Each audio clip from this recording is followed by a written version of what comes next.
ഇനി ഈ ആയത്തിൻ്റെ വിശദീകരണത്തിൽ ജബ്ബാർ പറയുന്ന ഒരു സംഗതി, മനുഷ്യനെ ഹിംസിക്കുക, യുദ്ധം ചെയ്യുക, ഇതാണ് ഏറ്റവും നല്ല കാര്യമായിട്ട് ഇസ്ലാം കാണുന്നത്. എല്ലാവരും ആഗ്രഹിക്കുന്നത് സമാധാനമാണ്. ഒരു ജീവിയും മറ്റ് ജീവികളാൽ കൊല്ലപ്പെടണമെന്ന് ആഗ്രഹിക്കുന്നില്ല എന്നൊക്കെയാണ് മൂപ്പർ പറയുന്നത്. ജബ്ബാർ യഥാർത്ഥത്തിൽ സമാധാനം ആഗ്രഹിക്കുന്നുണ്ടോ? ഉണ്ടെങ്കിൽ ജബ്ബാർ ജാതി പച്ചക്കള്ളം പറയുമല്ലോ.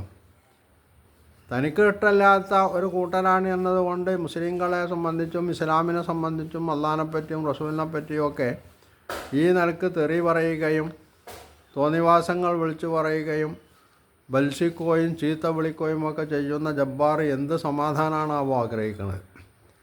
ഇനി ലോകത്ത് എല്ലാവരും സമാധാനം ആഗ്രഹിക്കുന്നുണ്ടോ എന്ന് പരിശോധിച്ച് നോക്കുക. ലോകത്ത് ഏറ്റവും കൂടുതൽ ആളുകൾ കൊല്ലപ്പെട്ടത് എന്തിൻ്റെ പേരിലാണ്? ഇസ്ലാമിൻ്റെ പേരിലാണോ? ഒന്നാം ലോക മഹായുദ്ധം, രണ്ടാം ലോക മഹായുദ്ധമൊക്കെ നടന്നു. ഇതൊക്കെ ഇസ്ലാമിൻ്റെ പേരിൽ നടന്നിട്ടുള്ളതാണോ? ഇനി അതിൻ്റെ മുമ്പ് ക്രൈസ്തവ ലോകം ജൂതന്മാരെ കൊന്നൊടുക്കിയിട്ടുണ്ട്. ഹിറ്റ്ലർ അടക്കമുള്ള ആളുകൾ ജൂതന്മാർ ക്രിസ്ത്യാനികളെ കൊന്നൊടുക്കിയിട്ടുണ്ട്. ഇതൊക്കെ ഇസ്ലാമിൻ്റെ പേരിൽ നടന്നിട്ടുള്ളതാണോ? അതുപോലെ തന്നെ ലോകത്ത് രാഷ്ട്രങ്ങൾ പിടിച്ചെടുക്കാൻ വേണ്ടി രാജാക്കന്മാർ പണ്ട് കാലത്ത് മാത്രമല്ല ആധുനിക കാലഘട്ടത്തിൽ പോലും യുദ്ധങ്ങൾ നടത്തുന്നുണ്ട്. ഇപ്പോൾ ഗസയിൽ 1948 അവിടെ ഇസ്രായേൽ രാഷ്ട്രം തന്നെ തുടക്കം കുറിച്ചത് മുതൽക്ക് ആ പ്രദേശത്തുള്ള അവിടെ ജീവിച്ചു പോന്നിരുന്ന അറബികൾ, അതിൽ മുസ്ലിങ്ങളുണ്ട്, ക്രിസ്ത്യാനികളുണ്ട്, ഇവരൊക്കെ അവിടെ അനുഭവിച്ചു കൊണ്ടിരിക്കുന്ന ഈ ഇപ്പോൾ 2025 വരെ അവിടെ നടന്നിട്ടുള്ള എന്താ? ജബ്ബാറിനൊക്കെ ഭാഷയിൽ കഴിഞ്ഞ കൊല്ലം ഒക്ടോബറിൽ ഹമാസ് നടത്തിയിട്ടുള്ള സംഗതി മുതൽക്കാണ് ചരിത്രം തുടങ്ങുന്നത് തോന്നിപ്പോകും. ജബ്ബാറും ഓരോയുള്ള ആളുകളൊക്കെ പറഞ്ഞു കേട്ടാൽ യഥാർത്ഥത്തിൽ ഇസ്രായേൽ രാഷ്ട്രം അവിടെ അറബികളെ അവിടെ അതിൽ മുസ്ലിങ്ങളുണ്ട്, ക്രിസ്ത്യാനികളും ഒക്കെ ഉണ്ട്. അവരെ കൊന്നൊടുക്കുന്നു എന്ന് മാത്രമല്ല, പാശ്ചാത്യ ലോകം, ജബ്ബാറിൻ്റെ ഭാഷയിൽ പരിഷ്കൃത സമൂഹം, അമേരിക്കയും യൂറോപ്യൻ യൂണിയനിലുള്ള നാടുകളടക്കം, അപൂർവം ചില നാടുകൾ മാത്രമേ അതിൽ നിന്ന് ഭിന്നമായിട്ടുള്ളൂ. അവരൊക്കെ ഇസ്രായേലിന് ഈ കൂട്ടക്കൊല നടത്തുമ്പോൾ പോലും ആയുധവും അതുപോലെ തന്നെ സമ്പത്തും വാരിക്കോരി കൊടുത്തുകൊണ്ടിരിക്കുകയാണ്. ഇപ്പോൾ സഹി കെട്ടപ്പോഴാണ് ചില ആളുകൾ ഇത് അംഗീകരിക്കാൻ കഴിയില്ല എന്നൊക്കെ പറഞ്ഞ് തുടങ്ങിയിട്ടുള്ളത്. അതും എവിടെ എത്തിയിട്ടില്ല. അപ്പോൾ ഈ സമാധാനം കൊതിക്കുന്നത് ആരാ?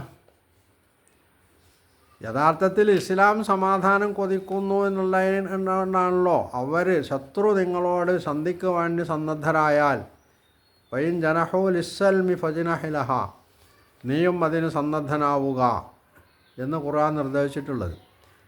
അപ്പോൾ യുദ്ധമാണെങ്കിൽ യുദ്ധം, സമാധാനമാണോ വേണ്ടത്? സമാധാനത്തിന് ഞങ്ങൾ തയ്യാറാണെന്നാണ് ഇസ്ലാം പറയുന്നത്.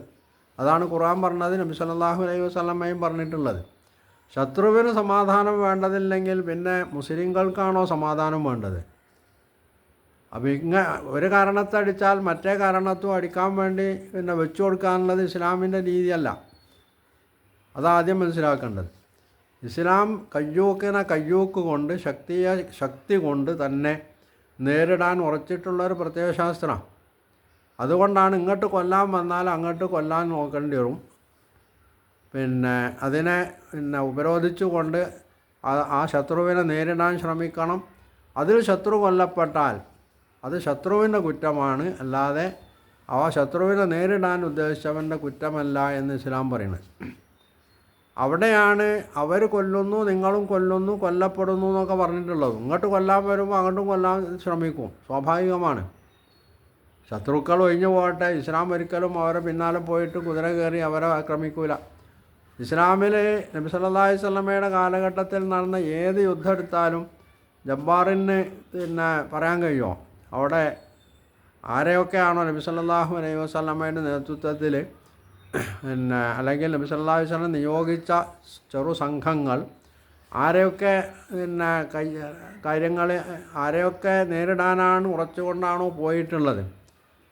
ഇവരൊക്കെ വളരെ സമാധാനത്തിൻ്റെ ആളുകളായിരുന്നു. അവർ മദീനക്കെതിരിൽ യാതൊരു ഭീഷണിയും ഉയർത്തിയിരുന്നില്ല.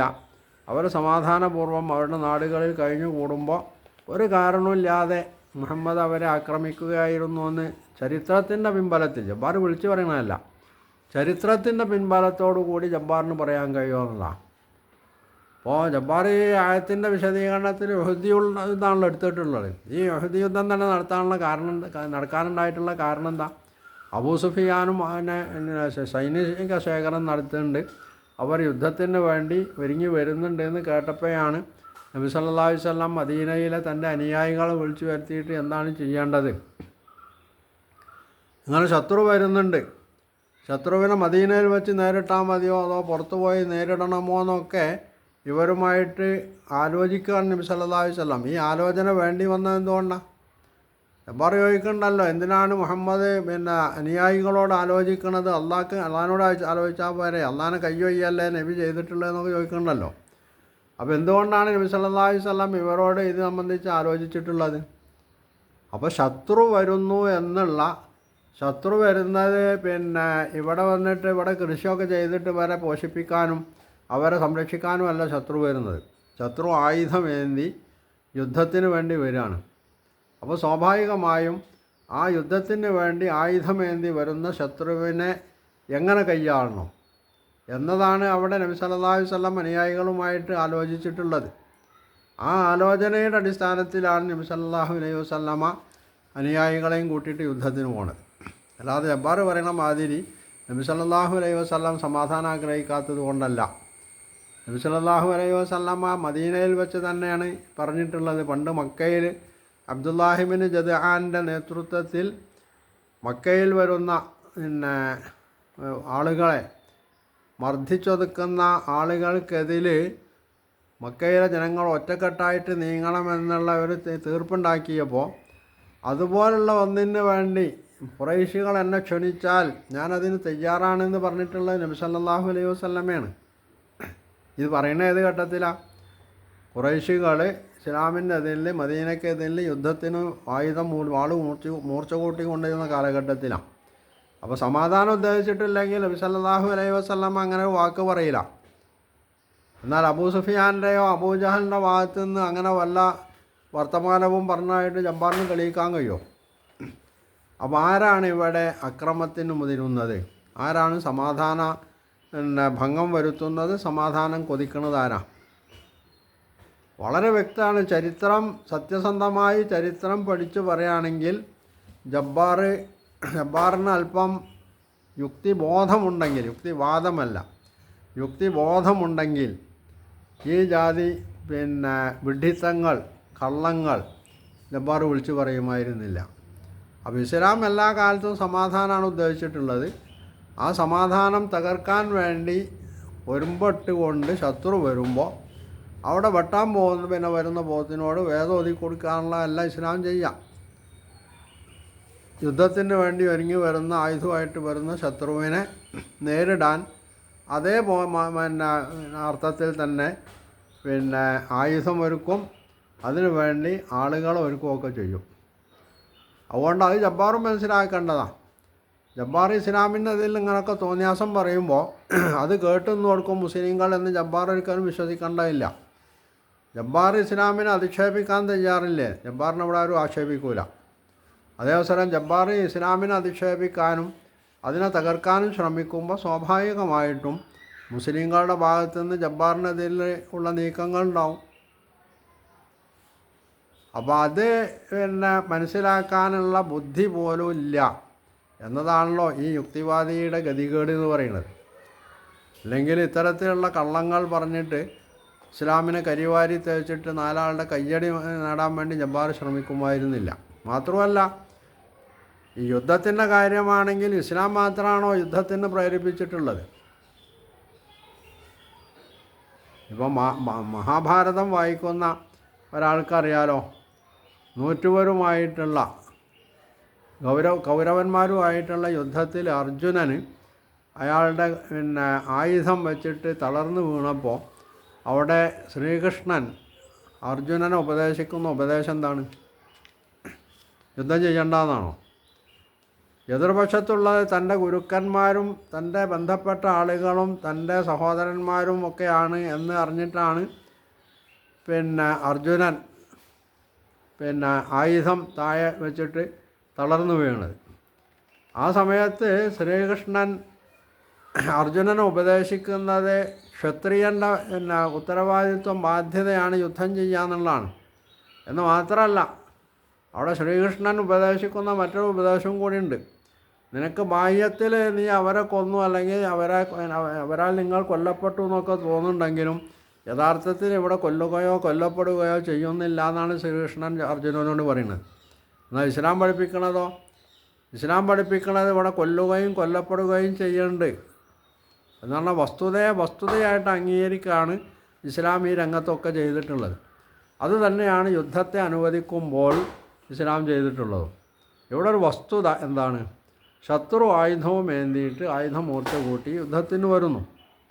ആ അവസ്ഥയിൽ അവനോട് വേദം ഓതിയിട്ട് കാര്യമില്ല, അവന് അതേ അളവിൽ തന്നെ തിരിച്ചടിക്കാനുള്ള കോപ്പ് കൂട്ടാണ് വേണ്ടതെന്നുള്ളതാണ്. അതുകൊണ്ട് ഈ ഭാഗത്ത് കൊല്ലപ്പെടും, ആ ഭാഗത്തും കൊല്ലപ്പെടും.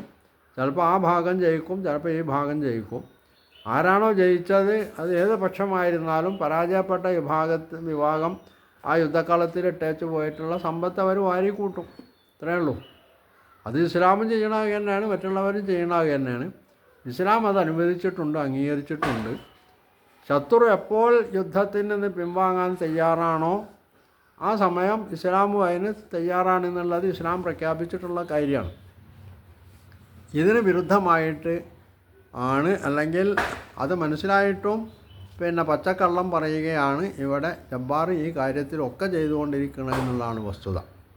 അല്ലാതെ മദീനയിൽ ഇസ്ലാം സമാധാനം കൊതിക്കാത്തത് കൊണ്ടല്ല, ശത്രു സമാധാനം കൊതിക്കാത്തത് കൊണ്ട് ഇസ്ലാമിന് നിർവാഹമില്ലാത്തതുകൊണ്ട് യുദ്ധം ചെയ്യേണ്ടി വരുന്നു എന്നുള്ളത് മാത്രം. അതാണ് ഇവിടെ സംഭവിച്ചിട്ടുള്ളത്. അത് മനസ്സിലാക്കാനുള്ള ബുദ്ധിയില്ല ജബ്ബാറിനെങ്കിൽ അത് ജബ്ബാറിന് അടിയന്തരമായിട്ട് ഏതെങ്കിലും ഒരു മാനസിക ഡോക്ടറെ പിടിച്ചിട്ട് ചികിത്സിക്കുകയാണ് ചെയ്യേണ്ടതെന്നുള്ളതാണ് ഇവിടെ പറയാനുള്ളത്.